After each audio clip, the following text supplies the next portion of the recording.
A new lawsuit claims serious abuses against boys in juvenile detention.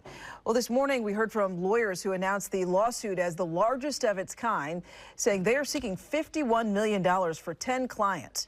Fox 12 investigative reporter Ezra Kaplan has the report. The repeated sexual exploitation of helpless children in the custody of the Oregon Youth Authority is a stain on our state's conscience. Court filings filled with disturbing details lay out the routine molestation of boys held at MacLaren Youth Correctional Facility between 2000 and 2008. Much of it at the hands of the prison's chief medical officer. That doctor was Dr. Edward Gary Edwards.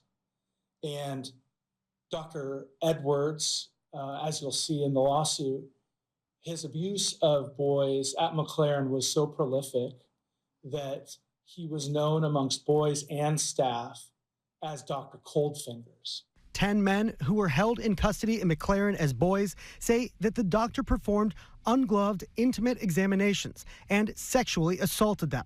They were between the ages of 12 and 16 years old at the time. We allege in this lawsuit that at times the MacLaren staff weaponized Dr. Edwards' abuse of youth. And by that, we mean when one of our clients' behavior wasn't to the staff liking, they would threaten them that, hey, if you don't get in line, we're going to send you to see Dr. Coldfingers. The Oregon Youth Authority, which runs the juvenile prison, declined to comment on the lawsuit.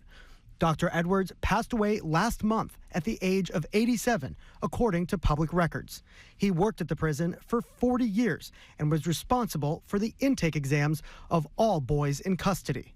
We believe the evidence will show that the abuse was preventable, that other adults within OYA turned a blind eye to the abuse.